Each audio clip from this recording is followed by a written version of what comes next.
If I asked you what feeling was the most common across Gen Z, what would you say? You might say anxiety, fear, frustration, loneliness, or maybe even monotony. Me though, I would say that across Generation Z, we mostly feel stuck. This feeling can come in many forms and it can come from a vast variety of sources. In the world that we live in today, the rich are getting richer, buying a home seems like an impossibility, and the wages for those at the bottom are stagnant. In short, a large chunk of my generation feels stuck in a place that they can't get out of. I myself struggle with these feelings and I worry plenty about the future. However, these past few years in my life have been far more fruitful than my first few years out of high school. While I'm sure a big chunk of my improvement was fueled by the fact that I just had to grow up a lot, I also have to give a massive amount of credit to Rango and the impact that that movie's themes had on me. Now, going into Rango, I already knew the themes and messages that it was trying to deliver, but through the way the film delivers that message, and because of a funny piece of paper I ate a few hours before, I was able to change and improve my life in very substantial ways. I wasn't able to overthrow capitalism and create a socialist utopia for all,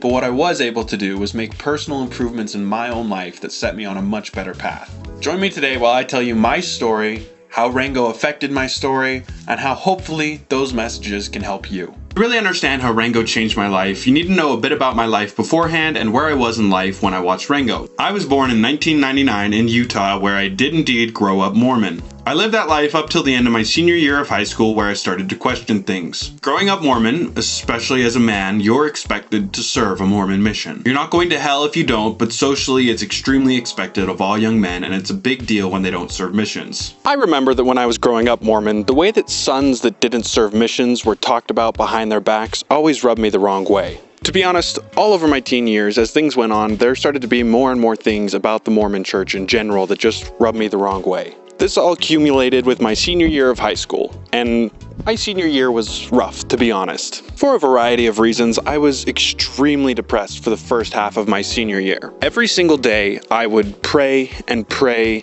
and pray for God to help me with the pain I was feeling, yet every day I wanted to take my life as much as the last one. Things got better as the year went on. I was able to mend some relationships, as well as make some new friends, and ultimately I got to a much more stable place. One thing was bugging me a lot though.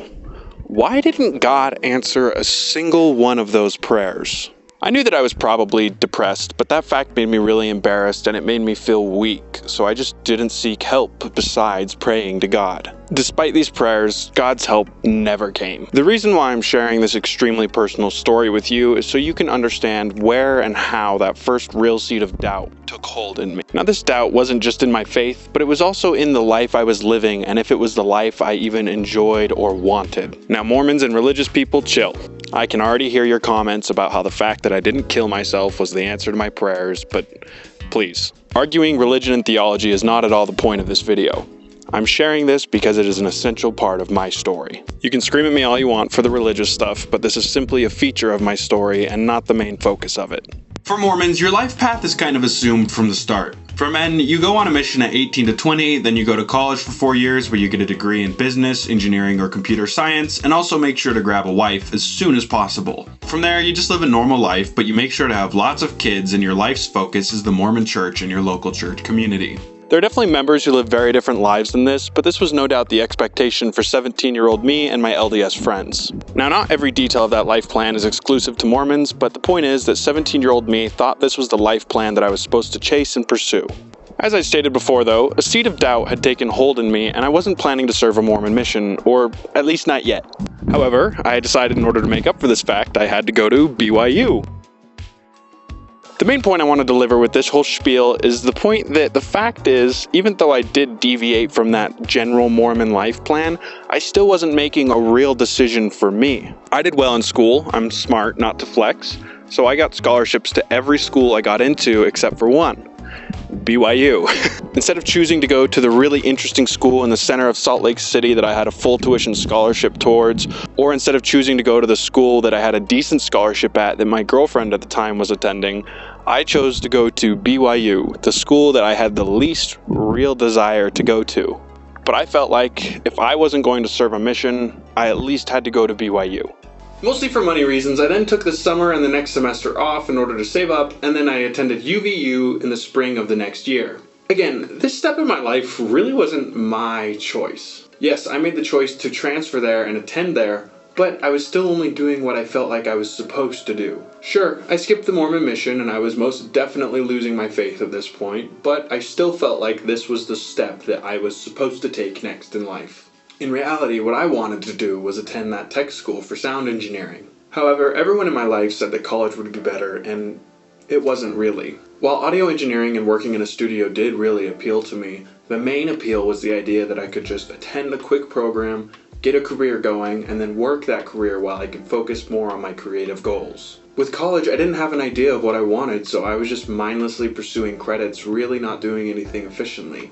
I had 3 years left ahead of me, and being able to only barely scrape by money-wise was really draining on me. Even with all that being said, I still chose to go back because that's what you're supposed to do. My first semester back at school was fine, but it also exhausted me again. After that semester, I just took the summer off and went back to school in the fall of 2019. School had been really unfulfilling up to that point and it felt much more like a waste of my time and energy, so this time around, instead of just doing general courses to a degree, I switched to the commercial music program. Even with that switch, school still felt like a drain and a waste of time and not at all what I wanted to spend my time on. A major factor for this time in my life was my depression came back pretty hard for a while. So much so that I even started taking meds finally. When I look back on this time in my life though, I think the depression wasn't really the cause of my frustration with school and my life, but more so a symptom of my frustrations. I took the spring semester off in 2020 for money reasons again, and then of course, COVID hit. Speaking of things hitting, you should definitely hit that subscribe button. You've listened to a good chunk of my story, so you at least don't hate me yet. Why not subscribe? You can always unsub later if you wind up hating me after watching my other videos. Now, fun fact about COVID, I was one of the first 1,000 people in the state of Utah to catch it. My roommate went out clubbing and then came back on April 1st and told us all that he had COVID. Being that it was April 1st, I asked him like 15,000 times if he was bullshitting me, and he kept saying no, so I got tested and I was indeed positive. This detail has no bearing on my story at all, I just had to flex that I was a COVID-19 enjoyer before it was cool. What the pandemic did do for my story though, was it gave me an excuse to take an extended break from school again. I was originally planning to go back in the fall, but I still didn't really have a plan. I was still just doing what I felt like I was supposed to do. Honestly, I was happy to not have to worry about school for a bit. Like I had previously mentioned, I was looking into tech programs for audio engineering, and during the summer of 2020, I started to look again. This time around, I wasn't just specifically looking at audio engineering though. I still enjoyed working with audio and music, but the industry just doesn't pay that well, so in the end, I started to look into data science programs. Coding never really interested me much, but data and AI did. With the audio engineering program I had mentioned before, the main draw of it was the speed of the program and the job placement program that took place afterward. The idea of being able to just check off school and start working a career was really appealing to me, but not for the I'm a hard-working American vibe, but more so because I was just sick and tired of worrying about school.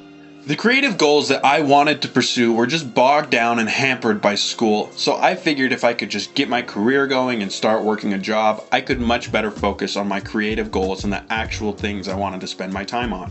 I know that school can help with a lot of creative ambitions, but the length and cost of it all was just killing me mentally. So bring this around to coding boot camps and Rango. During the summer of 2020, one of my cousins mentioned coding programs to me. I had heard about and I'd even looked into these programs before.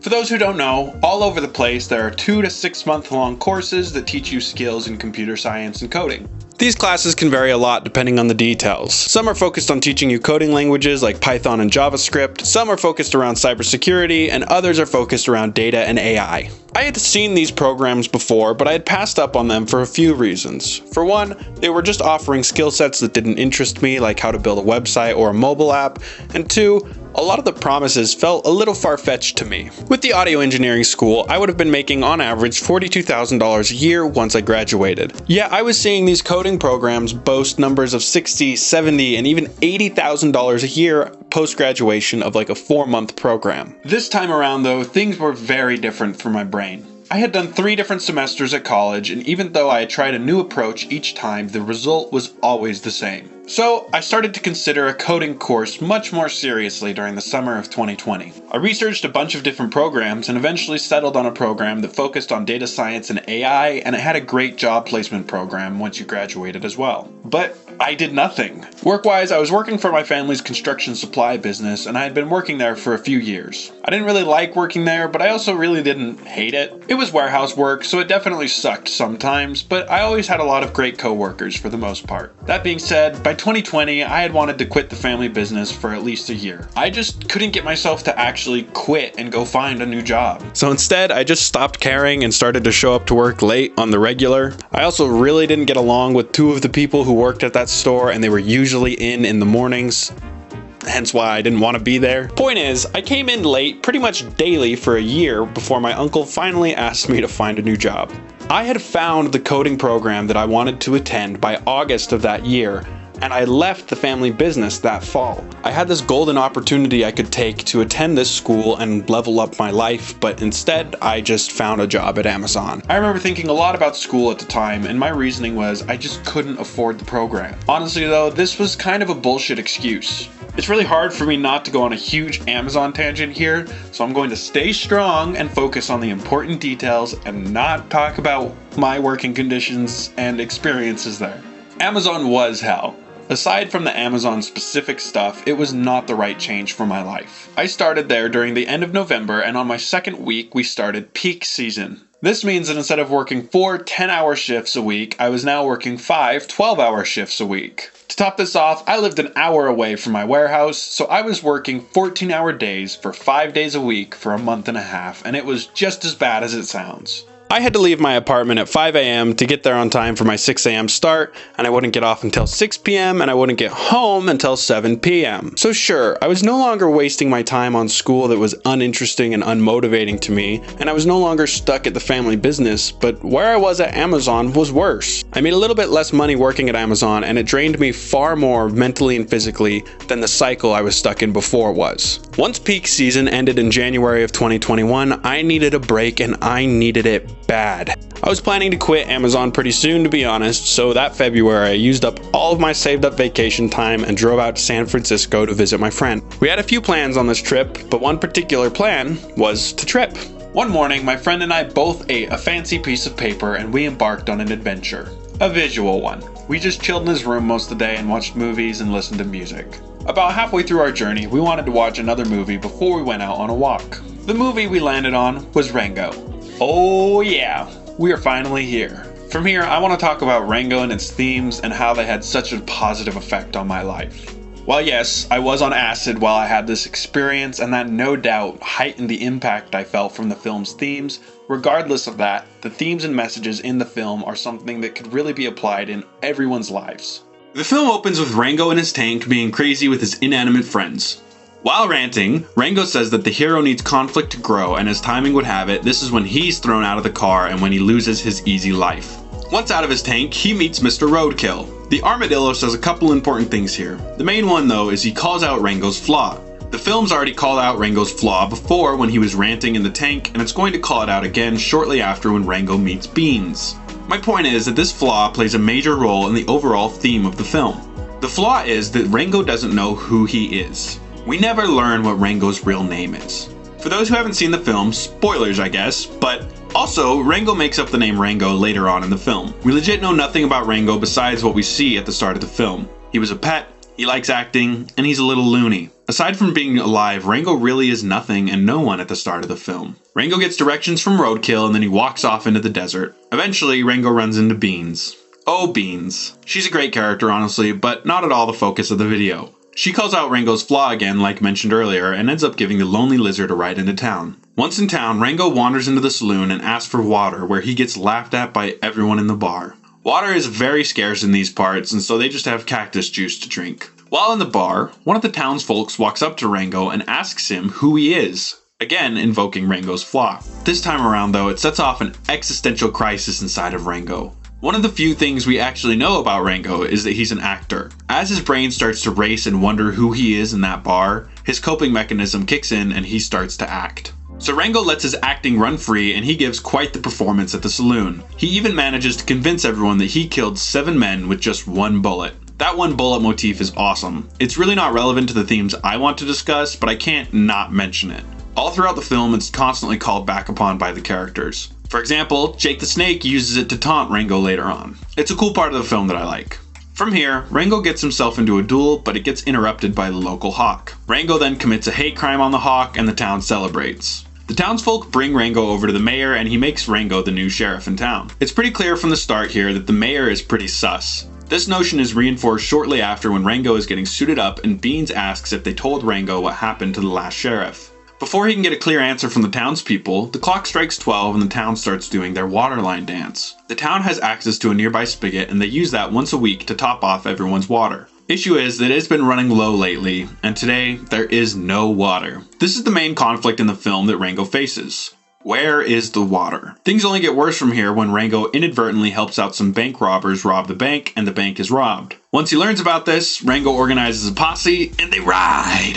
While riding, one of the townsfolk rightfully asks Rango where they're going, and then it cuts back to the group walking into town. They reevaluate and Rango gets some advice from the Native American crow to maybe follow the big hole that the robbers dug, and so the group does that instead. This leads to them finding the robbers and to a fun action sequence. The result of this is everyone learning that the bank was empty when the thieves broke in. They found the empty bottle in the desert. Someone had already robbed the bank before they could. Rango confronts the mayor with the weirdness going on with the water, and in response, he gets kind of a non-answer that implies yes. The mayor is trying to choke everyone out of town so he can buy everything up for dirt cheap and build his own Las Vegas. Rango isn't swayed by any of the mayor's words, and so the mayor calls in Rattlesnake Jake.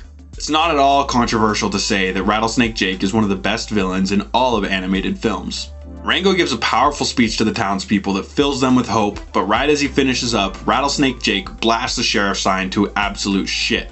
So far in the film, Rango has been a bit stupid at times and his plans have been weird, but he's been able to convince the townspeople with his charade mostly due to their desperation and Rango's good luck against the hawk early on in the movie. Here though, Rattlesnake Jake shreds every bit of that.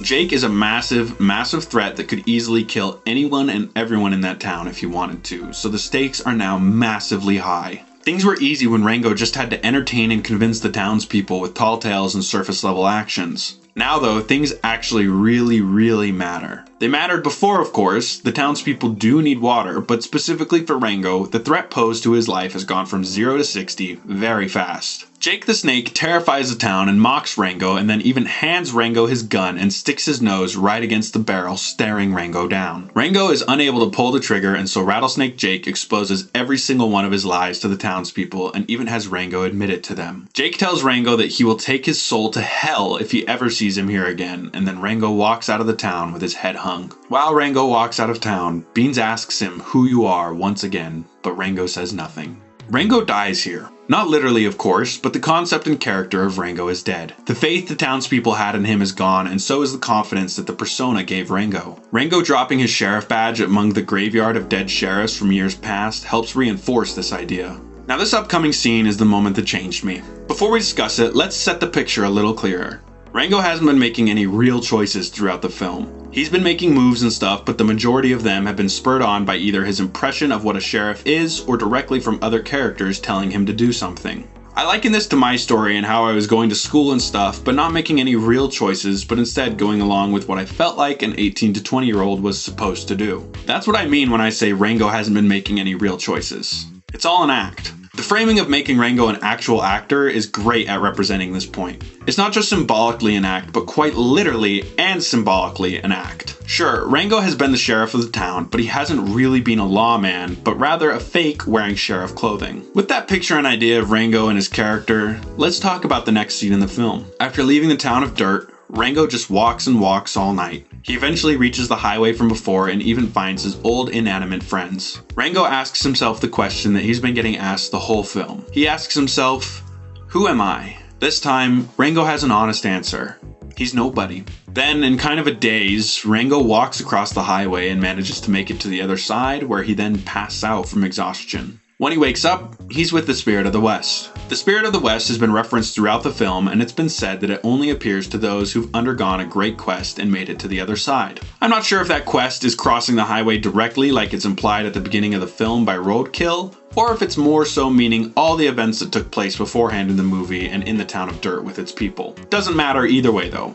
Rango made it to the Spirit of the West. The Spirit of the West is Clint Eastwood playing with a metal detector. Rango and him begin to speak when the Spirit of the West drops the line that mind blasted an already mind blasted Jared. It's the deeds that make the man. We'll circle back to this quote later, but let's finish up the scene first. Rango says that he's a fraud and a phony and that his friends need a hero. The Spirit's response is to tell Rango to be a hero. Rango is like, well, I'm not even supposed to be here, and that he can't go back. The Spirit then drops my other favorite line from this scene. No man can walk out on his own story. When saying this line, the Spirit draws a box around Rango. We've seen this box throughout the film, and to me, the symbolism starts off to frame Rango in a box, but here it takes a new shape. Rango is fully in frame this time in the box, rather than just his head or face, and the impression that is given off is that the box is representing a film screen. This is in line with the Spirit's line delivered in this moment, and the overall idea that Rango is an actor.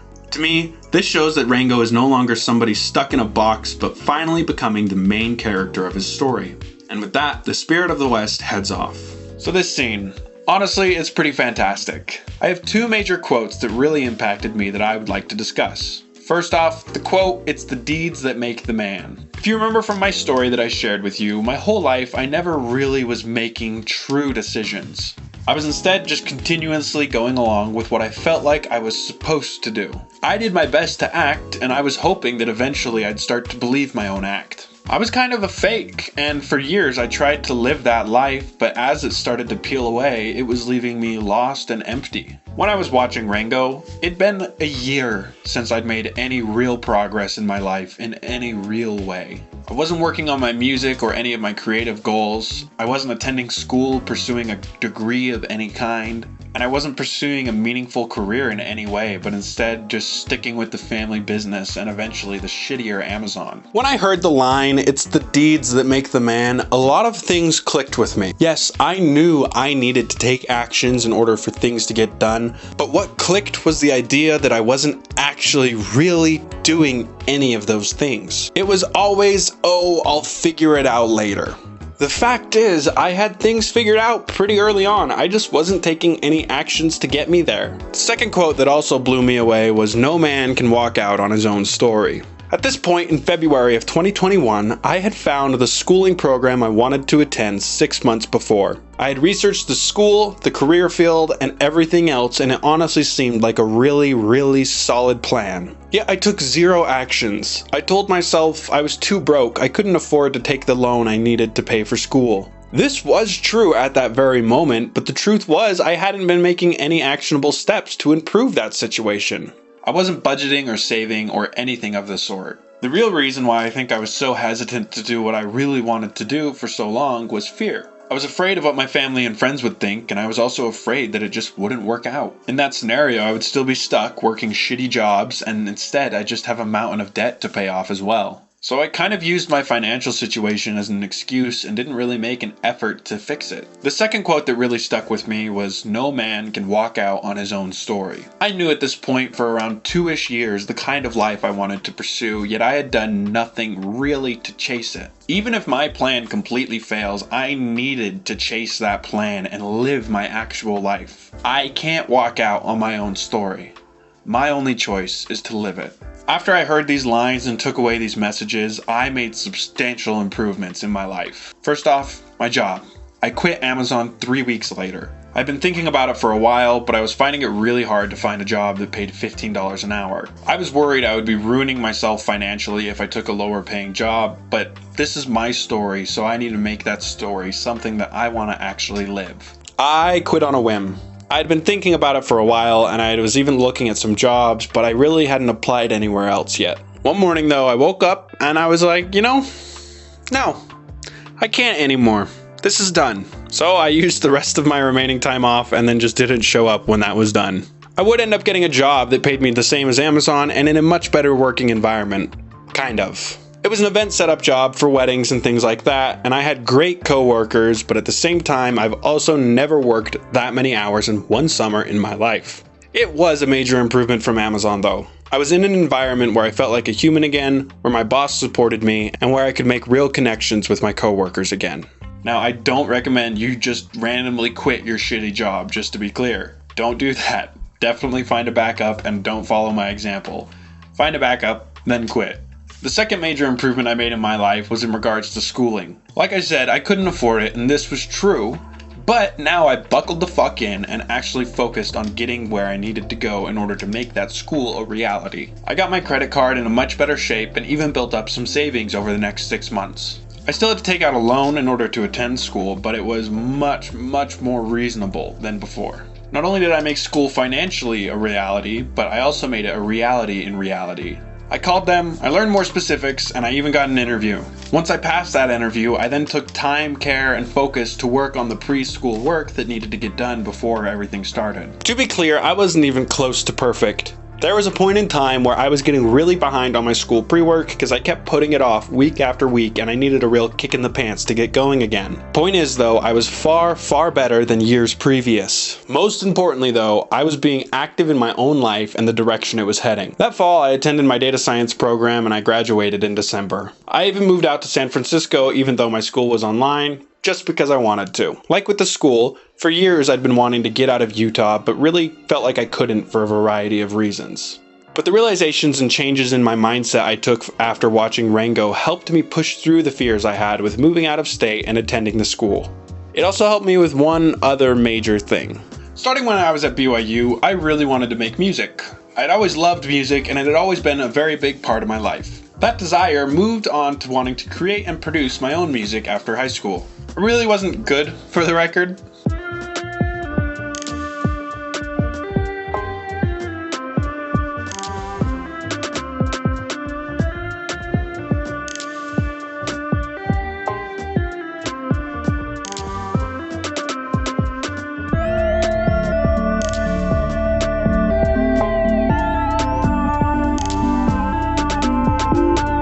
But I had always had this creative bone. I was even quite the filmmaker as a kid.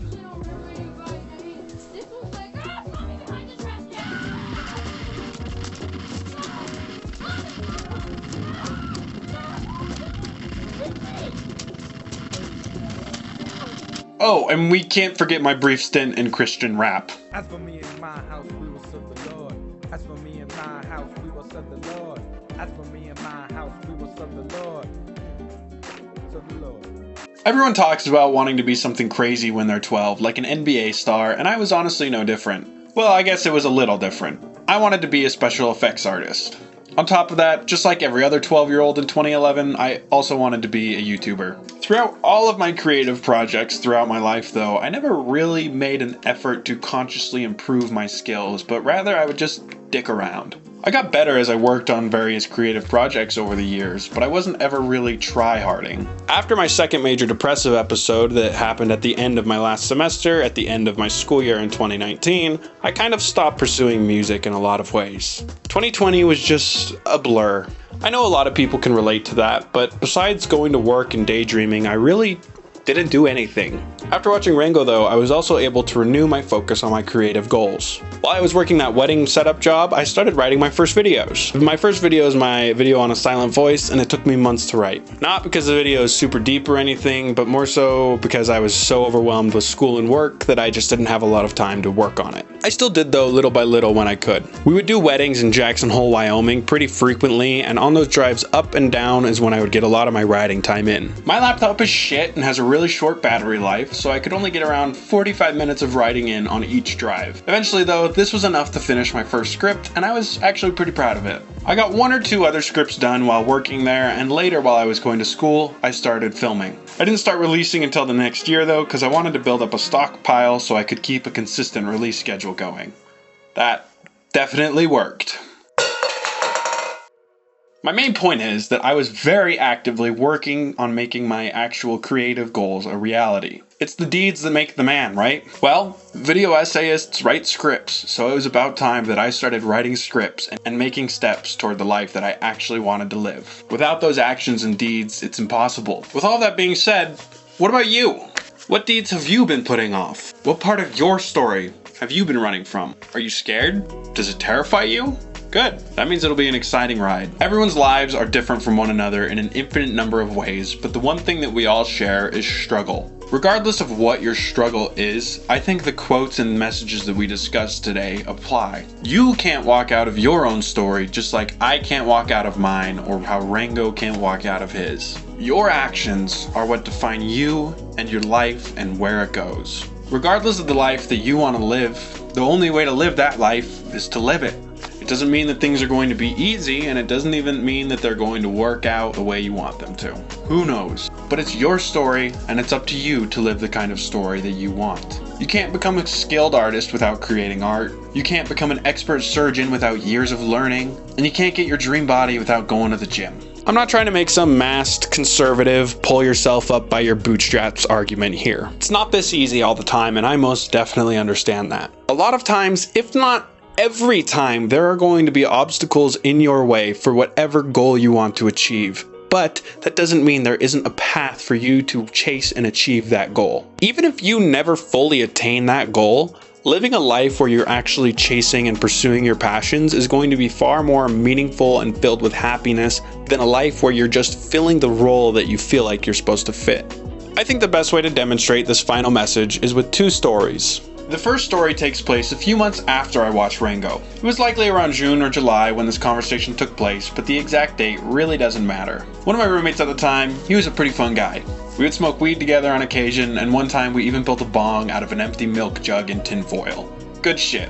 On one of these particular smoke sessions, we were having a conversation about what we were each going to do once our contract ended at the apartment at the end of August. I was going to move to San Francisco and start my tech program, and he was telling me of how jealous he was. He thought it was really cool that I was just moving out to San Francisco just because I wanted to, and he really wanted to move out to New York City. With the mindset change I'd had in the past few months, my response was, why not? For some context, my roommate had been taking a break from school for a bit and was just working at Panda Express. I told him, why not move? What's holding you here?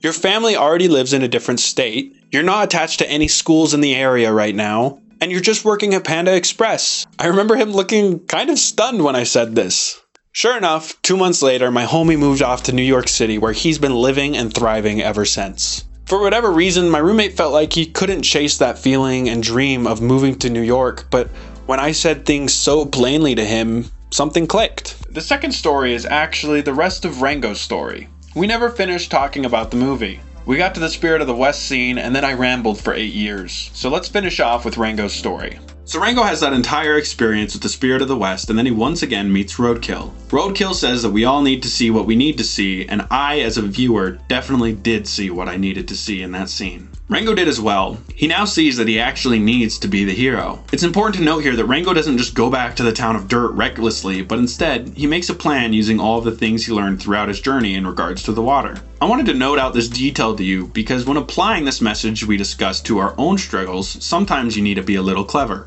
Rango needs to be the hero, but he also can't beat Jake the Snake on strength or shooting alone. So, he uses his resources and knowledge to lay a trap for the rattlesnake in order to blast him into the sky, and he uses the family of moles and their bats to bait Jake into thinking that the hawk is back. Now, this doesn't go perfectly due to the mayor showing up, but even when he's captured and being drowned with beans, Rango uses the one bullet he has to break the glass. He's now making plans and is much more active about getting through a situation with his resources than the Rango we met at the start of the film. When applying the messages of the film to your own life, this is most definitely key. You have to take into account your strengths and weaknesses when it comes to taking on your own personal rattlesnake Jake. You need to use what resources you have available in that moment in order to take down that snaky Jakey. The mayor, being evil, turns on Rattlesnake Jake at the end of the film due to the threat he poses to the mayor and his new world he's building. When Rango breaks free from the drowning tank, the blast of water stops the mayor from shooting Jake, and now, with this turn of events, Jake lets Rango off for saving him, and he takes the mayor off instead as he leaves. Rango was told by the Spirit of the West to be a hero, so he was a hero. He did the deeds that the hero needs to do in order to beat the big snake. If you really like the themes in Rango, I highly recommend you read The Alchemist by Paulo Coelho. The book is pretty damn famous, and it has a lot of really good messages that actually fit in with the themes explored in Rango. So that's how Rango changed my life. More than anything, the themes and messages of the movie were a wake-up call to a version of me who had been stuck in the same place for a long time. I hope to stay more mindful of these types of things while I move forward in my life so I can continue to have that focus on what I really want to do. Thank you so much for watching. This video was really personal, to be honest, so I'm glad that you stuck here till the end. Ultimately, my goal when I started this channel was to make more personal essays like this in regards to media. You can really see this with my Silent Voice video. I still want to do that, it's just not every day that you watch and have your life changed by a piece of media. Sometimes I just really like or dislike a piece of media and I want to discuss it. And so you'll get more of that in the future too. Either way, have a good one. I will see you in the next one. Bye. Don't you worry, it'll be okay. Don't you worry, spit and come, you make my life okay.